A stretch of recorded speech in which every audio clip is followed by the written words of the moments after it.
So we're in here right now with Coach Heather Macy at Greensboro College. She is the head women's coach and assistant AD.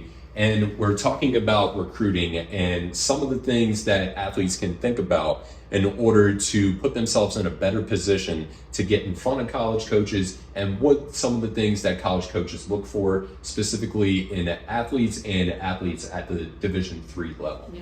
Well, the first thing, and remember, I've been doing this for a long, long time, year 22 in coaching. And so my perspective maybe is a little more honest, that I don't really give a lot of coach speak when it comes to recruiting. Number one, you need to be good enough to help us win. So work on your skill set like crazy. Number two, my best advice that I could give any player looking to go play college hoops, go to a program that's winning, because you only have a 4, maybe 5-year window to play. It's a lot more fun when you're winning championships, you're wearing rings, you're cutting down nets, the coach getting irritated every single day at practice, and then you work yourself into a really, really nice role on a very, very successful team.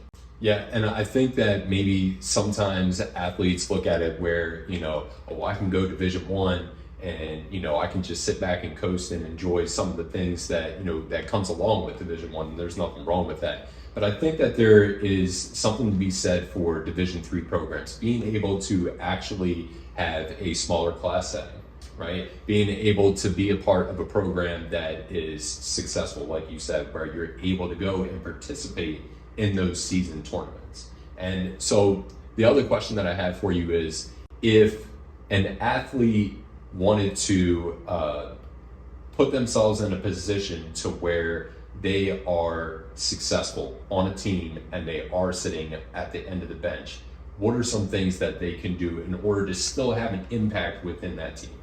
Well, it's how you practice every day.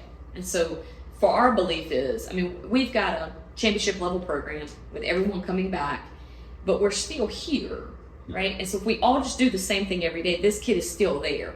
So I'm challenging your number 7 through 12 is, can you double every day? So whether it's double the conditioning in the weight room, the shots you get up, and then what is it that you can do that keeps this kid in the top 7 doing this, right, that they don't become stagnant. And I think that's how you don't have a good season. You have a good program, and it's just stacking on top of one another. And then it keeps practices super competitive. What players don't understand is you can never take time off of practice, especially if you're not in that first 5, 6, 7, 8 rotation, because the coaches, especially on the women's side, we can have practice players. So right away, you'll have male practice players coming in, and now you'll take no reps on that. And so now that 4 to 5 year window that we talked about, that you have the ability to play, well, not only are you not playing in the game, you're not even playing in practice. So that's not very fun at all. So there are no days off as far as your competitive index.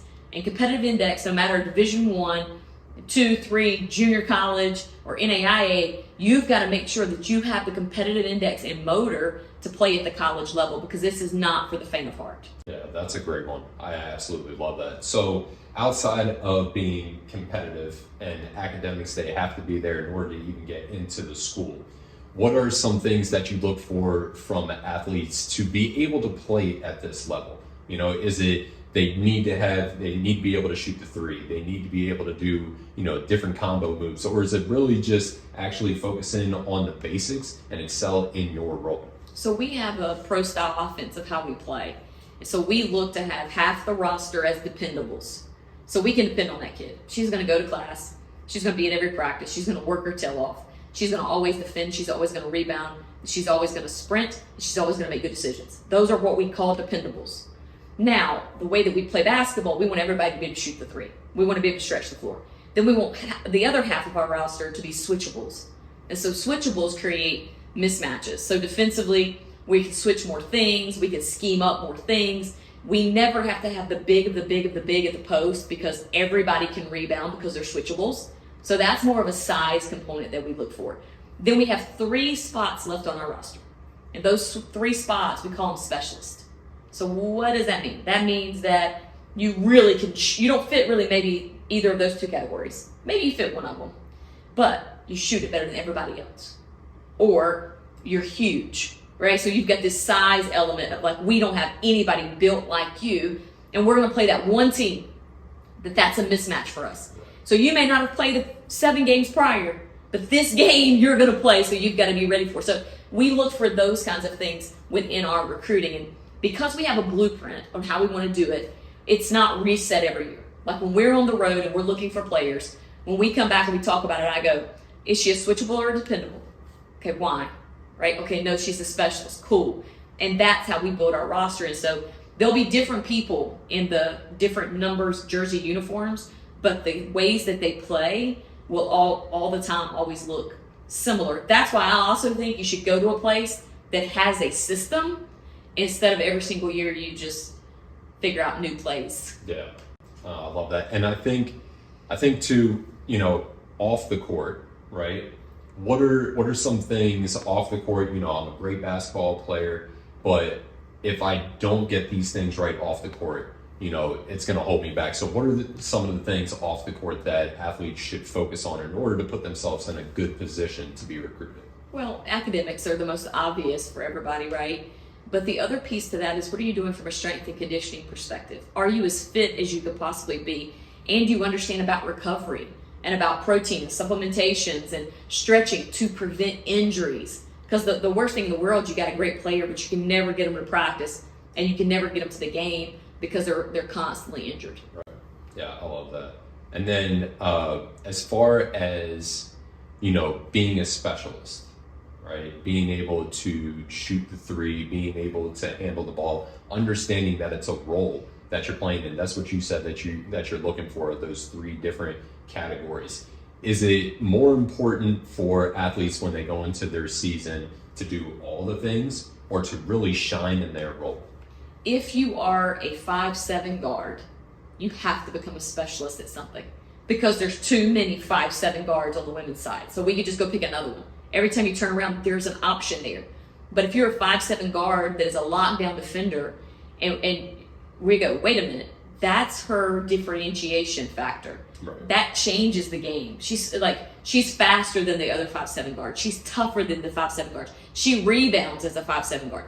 You've got to come up with, if you physically look like a majority of the kids as options that college coaches have, figure out a way to differentiate yourself. Right. And the last one that I had, as far as, let's say I have my school list. My school list is created. These are my top 10 schools. These are the ones that I'm interested in. Would you say it's a fair assessment that just because a school doesn't recruit you doesn't mean that you're not good enough and that maybe they just don't need you right now? Mm-hmm. They already have people in your position and it's not a personal thing? Yeah, no question. It's not personal, and recruiting is an inexact science. It just is. And the turnover from assistant coaches is crazy.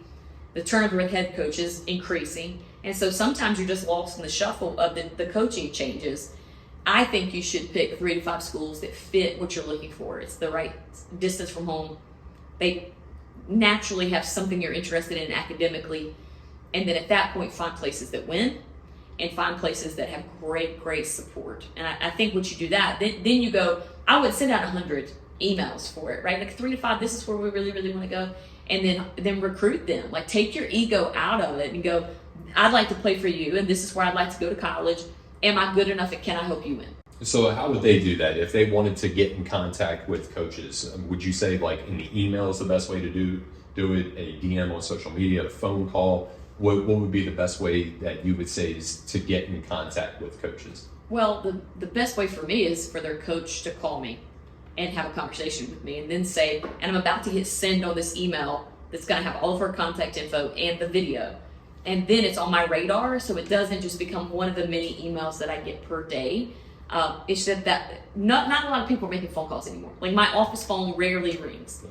And so to make a phone call, follow up with an email is a natural progression. So in those emails that they send, they have their name, they have their highlight video. What else should they include in those emails that they send? Yeah, I would make sure you put, what is your cell phone number? At that point, you could go and follow us on Twitter. The timing of that's important, just like with anything in marketing.